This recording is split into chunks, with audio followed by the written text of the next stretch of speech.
Coucou tout le monde, c'est Michaela, host du podcast Testify His Grace. Je suis vraiment contente d'être de retour avec vous pour la deuxième saison de Testify His Grace. Déjà de un, je tiens à vous remercier pour votre support. Je pense que je vous ai vu surtout sur le compte Instagram, vous êtes très actifs. J'apprécie énormément le support que vous avez apporté au podcast, et aussi un grand merci à nos premiers invités, nos 4 invités, je pense qu'on a eu à la première saison du podcast. Je vous remercie énormément d'être passés, et vous êtes la bienvenue pour retourner au podcast. Je suis de retour, mais honnêtement, j'ai failli ne pas revenir. J'ai failli mettre fin au podcast. J'ai failli arrêter complètement le podcast. Et je pense que j'ai l'impression que ça te ferait de moi une hypocrite de revenir et de parler de ce que j'ai vécu pendant ces 2 mois de pause. Et par souci en fait d'authenticité, je pense que j'ai toujours promu l'authenticité au travers du podcast, surtout pour le témoignage de la grâce de Dieu. Donc, je me dois d'être honnête avec vous, de vous dire voilà, qu'est-ce que j'ai vécu pendant ces 2 mois de pause, de repos, peut-être d'isolation aussi. Puis, tout simplement, comme je l'ai dit, par souci d'authenticité, mais également pour vous encourager, parce que je le sais que il va y avoir beaucoup d'entre vous qui, qui vous passez peut-être par la même chose, vous vous rendez pas compte, ou vous pensez que vous êtes seul. Donc, j'espère qu'à travers de ce partage, vous allez être édifiés et encouragés à continuer. Donc, rentrons dans le vif du sujet. Qu'est-ce qui s'est passé pendant ces 2 mois? Et comment je suis revenue seule pour être votre host du podcast. Pour moi, ça a toujours été un long shot. C'est la première fois, en fait, que je sens que Dieu, il avait mis dans mon cœur d'entreprendre ce projet. Et je suis vraiment débutante dans tout ça. Je sais pas comment naviguer, à quoi m'attendre. Et je pense que jusqu'à maintenant, Dieu, il m'a donné cette vision, cette mission, mais je sais pas exactement de quoi ça va avoir l'air au bout de 6 mois, au bout d'1 an. Comme je lui fais confiance au jour le jour de continuer les saisons, de continuer avec les épisodes, de continuer avec le podcast, mais je sais pas exactement où est-ce que ça va aller, je sais pas où est-ce qu'il veut m'emmener avec ça, mais je lui fais confiance. Ça veut pas dire que je suis parfaite, ça veut pas dire que voilà, j'ai confiance en moi dans ce que je fais, parce que honnêtement, jusqu'à maintenant, j'ai encore des doutes à savoir est-ce que je suis qualifiée pour faire ça? À savoir, est-ce que c'est pertinent de faire ce podcast? À savoir, est-ce que les gens, ils ont vraiment besoin de ça? Est-ce que quelqu'un d'autre pourrait pas le faire? Pourquoi moi? Pourquoi tu m'as appelé à faire ça moi? Et par-dessus de tout, j'avais beaucoup cette peur d'être seule. C'est d'être derrière une caméra à parler comme ça, devant la caméra, je veux dire, à parler. Puis déjà surtout avec la mission du podcast qui est de partager sa relation, sa marche avec Christ. Donc définitivement, ça demande d'être transparente, d'être vulnérable. Et je sais pas, je pense que j'avais cette peur, puis je l'ai jamais pu admettre que j'avais cette peur. Et malheureusement, j'ai fait l'erreur de me conforter par d'autres personnes, de mettre ce souci sur d'autres personnes pour cacher cette peur, voilà, pour dissimuler cette peur, comme on dit, et pour pas faire face à cette peur. Et là, maintenant, il y a plein de choses qui se sont passées pendant ces 2 mois qui m'ont fait réaliser que ouais, c'était ça ta peur. Et voilà ce qui s'est passé. Sans t'en rendre compte, tu as mis cette responsabilité sur quelqu'un d'autre et tu n'aurais jamais dû. Et parce que j'ai remis en question le but, le pourquoi. Est-ce que c'est vrai que Dieu il veut que je fasse ça juste parce que quelqu'un d'autre n'était plus là? Et écoute, quand l'Esprit Saint m'a révélé ça, j'ai dû tout de suite m'en repentir d'avoir osé juger en fait la pertinence de ce qu'il m'a demandé de faire juste à cause de quelqu'un. Donc, si ça peut vous encourager, si Dieu il a mis dans ton cœur de faire quelque chose, n'essaie pas de faire cette chose sans Dieu. Comme souvent, je pense qu'on va avoir tendance à penser, oh Dieu il m'a dit de faire ça, et on se lève, on fait nos plans, on fait nos stratégies et on y va sans Dieu, alors que non, ça va pas fonctionner. Ça va être un grand chaos, je vous dis, parce que nous, en tant qu'être humain, on pense souvent, on a le contrôle, on est invincible, mais on a besoin de Dieu. Surtout quand c'est lui qui t'a donné cette mission, quand c'est lui qui a mis ce projet dans ton cœur, et là, tu décides de l'entreprendre, il faut toujours mettre Dieu au cœur de ce projet. Donc, je pense que j'ai fait l'erreur de pas mettre Dieu au cœur du projet. Je veux pas dire que j'avais pas une relation avec Dieu où est-ce que je priais, je méditais, je lisais ma Bible et tout ça, mais j'ai pas inclus comme j'aurais dû l'inclure. Je l'ai pas mis au cœur de ce podcast comme j'aurais dû, dans le sens que oui, je priais, mais pas nécessairement de façon régulière, consistante pour le podcast. Et aussi, je pense que le fait que je savais que j'étais bien entourée, j'ai pris ça pour acquis que voilà, il y a rien qui peut mal se passer parce que je suis bien entourée, j'ai des gens avec moi.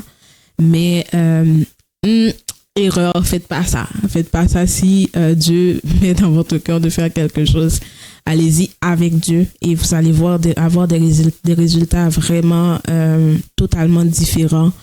Et avant tout, il faut que vous vous repentiez, ok? Parce que si c'est votre cas, je vous dis, Dieu n'est sûrement pas content avec vous à cause de ça. Et pour ce qui est de me sentir qualifiée de mes doutes par rapport au podcast, je sais pas, mais je remets en fait le point que j'ai mentionné tantôt, c'est de faire ça avec Dieu. C'est ça qui me qualifie. C'est pas ma connaissance, c'est pas je sais pas que je sois parfaite ou whatever, mais c'est le fait que j'ai Dieu avec moi dans ça. Je fais ça à son ordonnance. Il a mis ça dans mon cœur, donc je suis en train d'obéir et c'est ça qui me qualifie. C'est pas sur mes propres forces qu'il faut que je compte, ni sur d'autres personnes, mais sur Dieu à 100%. So, je voulais partager le verset avec vous qui m'a édifié par rapport à ça. C'était Josué, chapitre 1, verset 9. Où est-ce que Josué il prenait la relève pour Moïse à diriger le peuple Israël et tout vers la terre promise. Et je pense que j'ai l'impression que Dieu, l'Éternel, il encourageait Josué non seulement pour ce rôle qu'il devait prendre à la place de Moïse, mais en même temps, c'était sûrement à cause de l'historique des Israélites à être têtus, à être disobedient. Je pense que c'est à cause de ça, l'Éternel, à plusieurs reprises dans Josué, on le voit, il répète à Josué, ne t'ai-je pas donné cet ordre, fortifie-toi et prends courage, ne t'effraie point et ne t'épouvante point, car l'Éternel, ton Dieu, est avec toi dans tout ce que tu entreprendras. Ce passage m'a énormément édifié parce que déjà, personnellement, en ce moment, dans mon étude biblique, je lis l'Ancien Testament. Et donc voilà, ce verset m'a énormément édifié.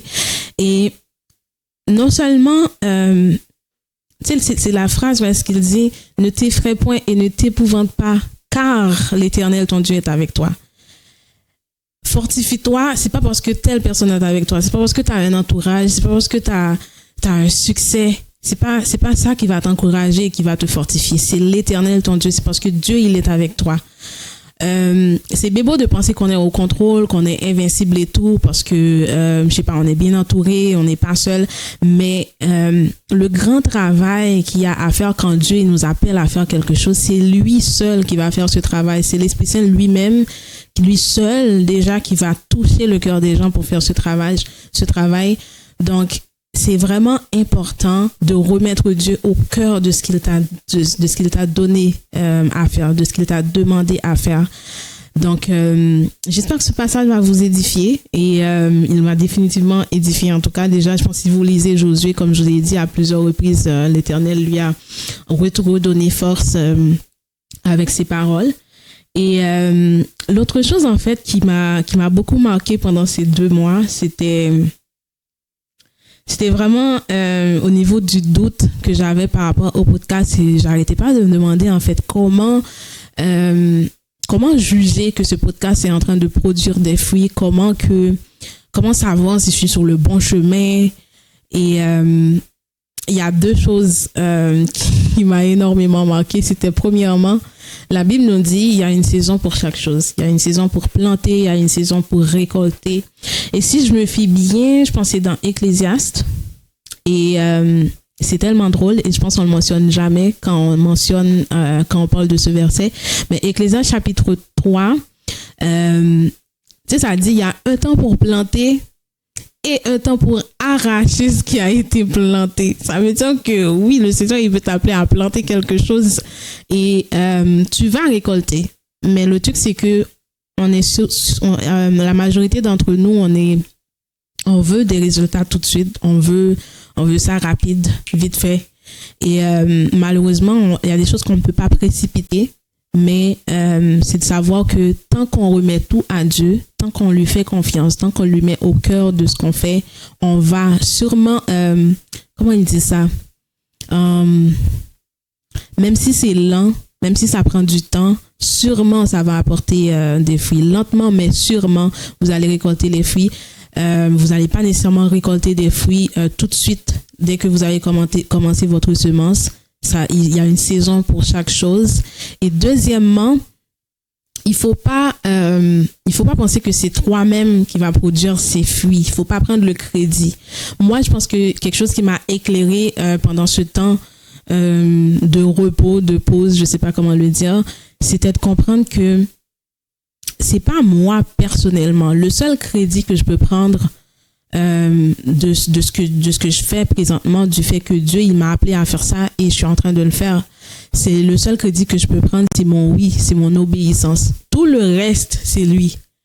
Moi, je vous dis, c'est par la grâce de Dieu que je suis de retour avec vous. J'ai failli ne pas revenir. J'ai failli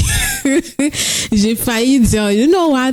Quelqu'un d'autre va faire un podcast comme ça qui va toucher les gens. J'ai pas besoin de le faire. Dieu va trouver quelqu'un d'autre pour le faire. J'ai failli ne pas revenir. C'est que par sa grâce. C'est lui qui m'a donné le courage et la force de revenir, de me faire comprendre que Michaela, j'ai pas demandé de faire ça pour toi, c'est pour les autres, c'est pour édifier et encourager les autres, pour aller chercher les autres. Et c'est pas moi nécessairement qui va rentrer dans votre cœur et faire un travail, c'est l'Esprit Saint. Lui seul a ce pouvoir de transformer votre cœur parce que vous écoutez. So, il y a un petit verset encore. Et c'est dans 1 Corinthiens chapitre 3 où est-ce que Paul il mentionnait en fait, il y a des gens ils essayaient de le mettre dos à dos avec Apollos. Puis il expliquait que ce soit lui, que ce soit Apollos, c'est le même Jésus-Christ qu'il prêche, c'est la même bonne nouvelle qu'il prêche. Et à un moment donné, il a dit dans 1 Corinthiens chapitre 3 verset 6, il a dit « J'ai planté, Apollos a arrosé, mais Dieu a fait croître. En sorte que ce n'est pas celui qui plante qui est quelque chose, ni celui qui arrose, mais Dieu qui fait croître. » So, encore une fois, remettez Dieu au cœur de ce qu'il vous a demandé de faire. Ne comptez pas sur vos propres forces. Ne comptez pas sur votre propre courage, votre propre capacité. Remettez Dieu au cœur de ce qu'il vous a demandé de faire. Et même lorsqu'il s'agit de se sentir à la hauteur, de se sentir, qualifié, c'est encore lui qui fait tout. C'est lui qui vous qualifie pour faire ce que vous faites. C'est lui qui va vous aider à porter des fruits. C'est lui qui va tout faire, qui va faire croître ce que vous faites, qui va vous donner ce succès dans ce que vous êtes en train d'entreprendre. So, j'espère en fait que ça vous édifie jusque-là. Mon partage vous édifie et vous encourage à continuer à faire peu importe ce que c'est que Dieu a mis dans votre cœur. Et si vous êtes dans une saison où est-ce que vous savez que Dieu a mis dans votre cœur de faire quelque chose et vous hésitez, rappelez-vous, tant que vous choisissez d'entreprendre ce qu'il vous a dit de faire avec lui, vous êtes déjà qualifié. C'est pas, on se qualifie pas. C'est rien que le fait que le Dieu de l'univers, le Dieu qui a créé le ciel et la terre et tout ce que l'univers renferme, il m'a appelé moi à faire ça. Ça, c'est déjà votre qualification. C'est pas nécessairement une validation verbal venant d'un homme, venant de quelqu'un de connu qui a une notoriété qui va vous qualifier. C'est rien que le fait que Dieu, en toute intimité, il a mis ça dans votre cœur et vous vous êtes levé, vous avez dit oui. Ça, c'est le seul crédit, je pense, en tant qu'être humain, on peut prendre quand Dieu il nous donne à cœur de faire quelque chose. C'est, j'ai dit oui. C'est ça mon crédit. C'est pas ma force, c'est pas mon courage, ce n'est pas mon pouvoir surnaturel, c'est l'Esprit Saint qui travaille en moi, en partenariat avec moi pour l'œuvre, pour cette œuvre, pour que ça rapporte la victoire, pour que ça rapporte des fruits, que ça ait du succès. Donc, prenez courage, ok, fortifiez-vous parce que l'Éternel est avec vous et ne doutez pas en fait de ce qu'il a mis dans votre cœur. S'il vous a confirmé plus d'une fois de le faire, allez-y et faites-le et ne faites pas l'erreur de compter plus sur un humain que sur Dieu.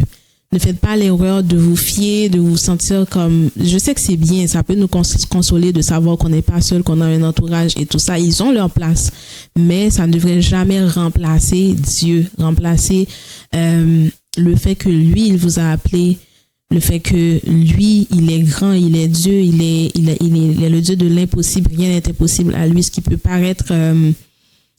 impossible aux yeux des hommes, pour lui, c'est en un claquement de doigts, il peut résoudre le problème. Donc, revenez toujours à lui, mettez-lui au cœur de ce que vous faites.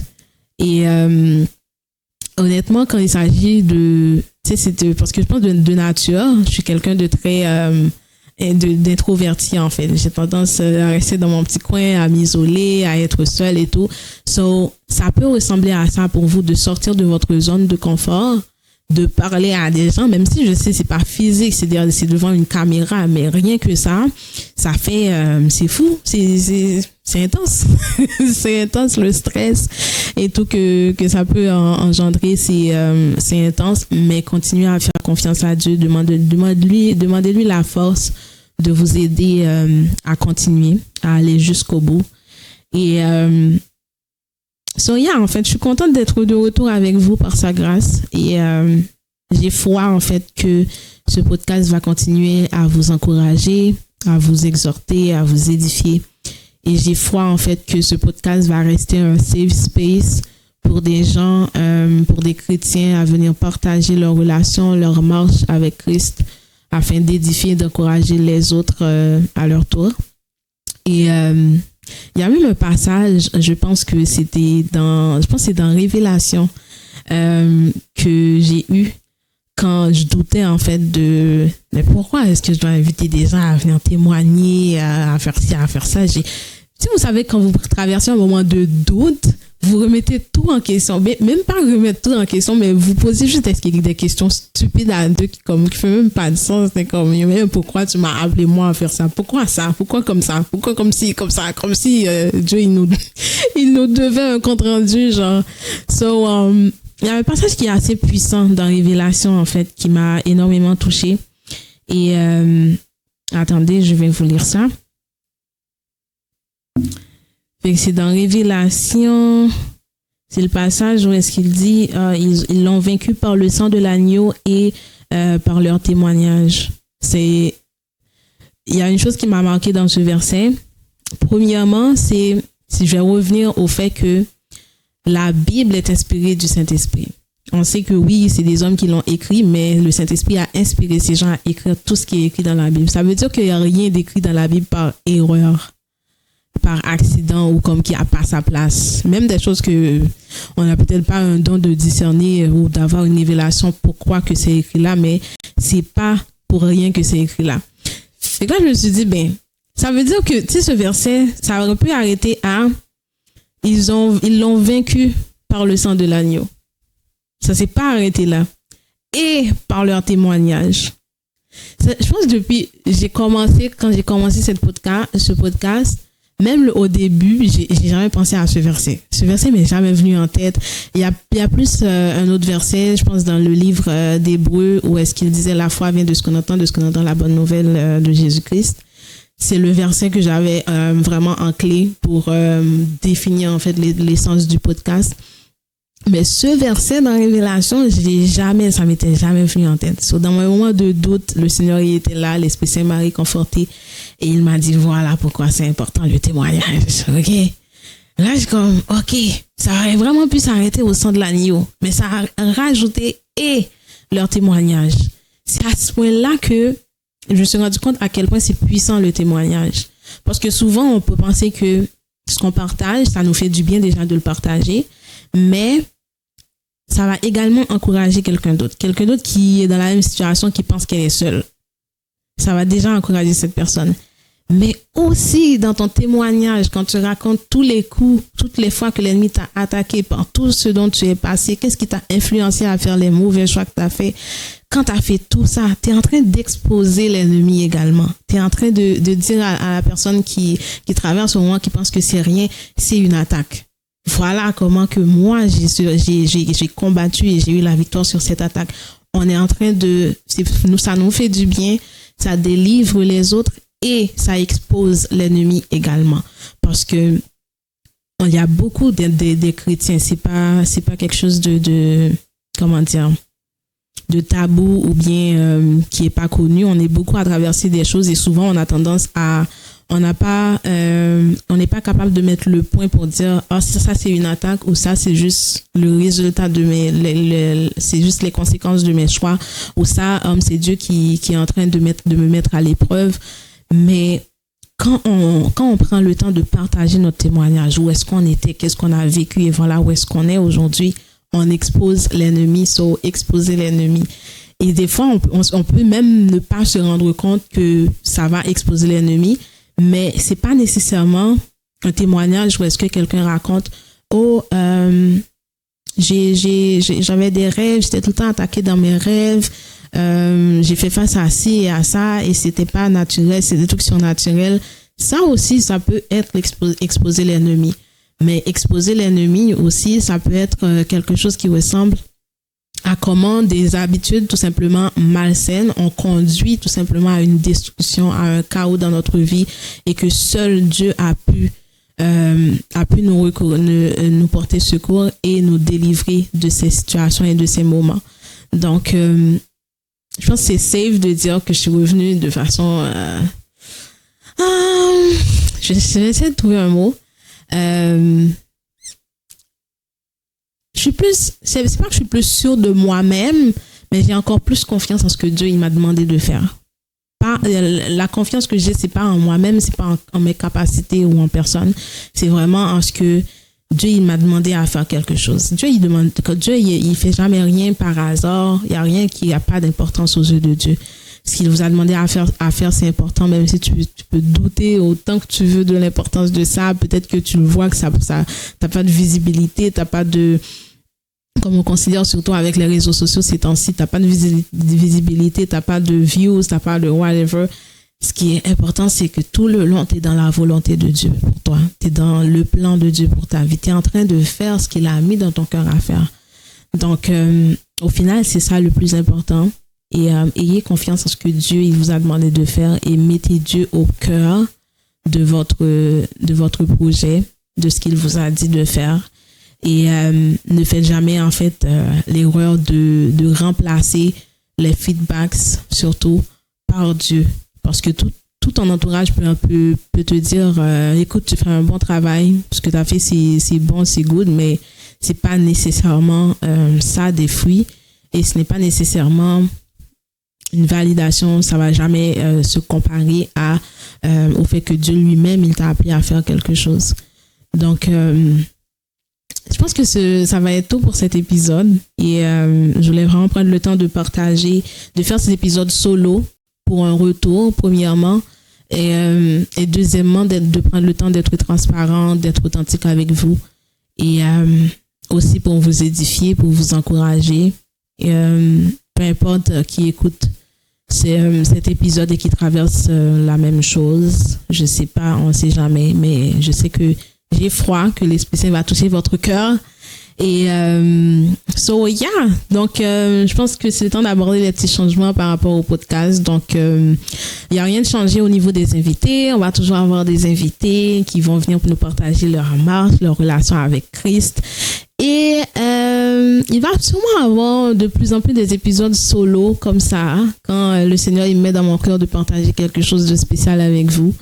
Et quoi d'autre? Ben, pour être un invité, il y a toujours rien de... On n'a pas de critères de quoi que ce soit. Tu n'es pas obligé d'être quelqu'un de connu qui a un titre, une notoriété. Tant que tu as une relation avec Dieu et que tu es confortable à parler de ta relation avec Dieu, à partager ta marche avec Christ, avec les autres pour édifier les autres, tu es la bienvenue au podcast. Et je suis vraiment excitée. J'ai hâte de voir qu'est-ce que ça va... où est-ce que ça s'en va en fait? Où est-ce que le podcast il s'en va? Pour être honnête avec vous, je ne sais pas, Dieu m'a pas donné, il m'a pas dit exactement dans 2 mois ça va être ça, dans 3 mois ça va être ça. Comme je vous l'ai dit, je fais confiance à Dieu au jour le jour. J'ai foi qu'il va continuer à me guider et surtout le plus important que je reste dans sa volonté, dans son plan. Je pense que ça va être tout pour cet épisode. Ça m'a vraiment fait plaisir d'être de retour avec vous. C'est une pause de 2 mois, c'était vraiment quelque chose. Je savais pas que ça allait prendre 2 mois, honnêtement. Je pensais que c'était 1 mois. Finalement, c'était 2. J'espère que ça aurait pu être 3. Mais by God's grace, we are here. So, donc j'ai hâte pour la suite et je vous invite vraiment à envoyer-moi un message pour être un invité. Ça va me faire plaisir de vous accueillir, de vous avoir comme invité. Mes frères, mes sœurs chrétiens, comme vous êtes vraiment les bienvenus. Puis, stay blessed et see you soon, guys. Bye.